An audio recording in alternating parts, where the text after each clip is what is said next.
Welcome to மாயா பஜார். நிர்மலா கஜேந்திரன்.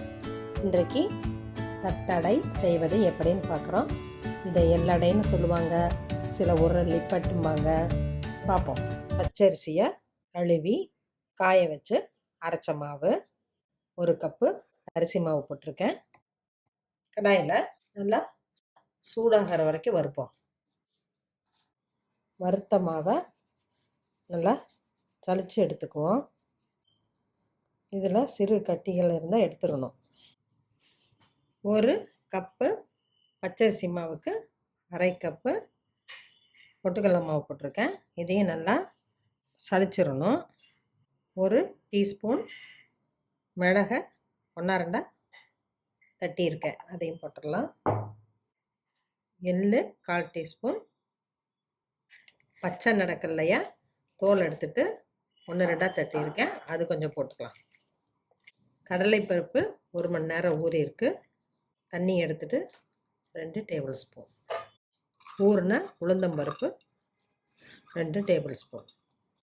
நெய் 5 teaspoon உருக்கி ஊற்றுறேன். இதை கலந்து விட்டுக்கலாம். மிளகாய்த்தூள் 1/4 டீஸ்பூன் போடுறேன். மிளகு நிறைய போட்டிருக்கோம், குழந்தைகளுக்கு மிளகு நல்லது. இதில் உப்பும் பெருங்காயமும் கரைச்சி வச்சுருக்கேன், ஆட் பண்ணிடலாம். தண்ணி தெளித்து பிசைஞ்சுக்கலாம். நெய்க்கு பதிலாக வெண்ணெய் போட்டுக்கலாம். உப்பு கரெக்டாக இருக்கான்னு டேஸ்ட்டு கூட பார்த்துக்கலாம். பத்தலைன்னா போட்டுக்கலாம். நல்லா மிங்கிள் ஆகும். நல்லா பிசைஞ்சு விட்டுக்கலாம். உருட்டுறதுக்கு பதம் கரெக்டாக இருக்குது. இது போல் உருட்டி வைப்போம். பூரி தேய்க்கிற கல்லில் எண்ணெய் தடவி அது மேலே உருண்டையை வச்சு பிளாஸ்டிக் ஷீட்டுனால் கவர் பண்ணி நல்லா வெயிட்டாக இருக்க பலகையோ தட்டோ வச்சு அழுத்தினோம்னா நமக்கு ரேமர ஷேப் கிடைக்கும். மொத்தமாக இருந்தால் கூட நம்ம கையில் லைட்டாக தட்டிக்கலாம். இப்படி தோசை கரண்டிலாம் எடுத்தால் வந்துடும். கொஞ்சம் மொத்தமாக போட்டால் தான் சாப்பிட்றதுக்கு நல்லா இருக்கும். இரும்பு சட்டியில் கடலெண்ணெய் விட்டுருக்கிறேன்.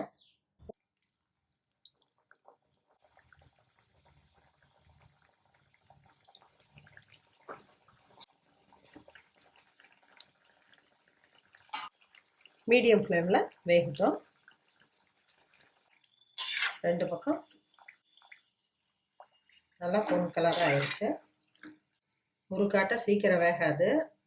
நம்ம நட்ஸ் எல்லாம் நிறைய போட்டிருக்குறோம். மெதுவாக தான் வேகும், அப்போ தான் டேஸ்ட் கொடுக்கும். எடுத்துடுவோம்.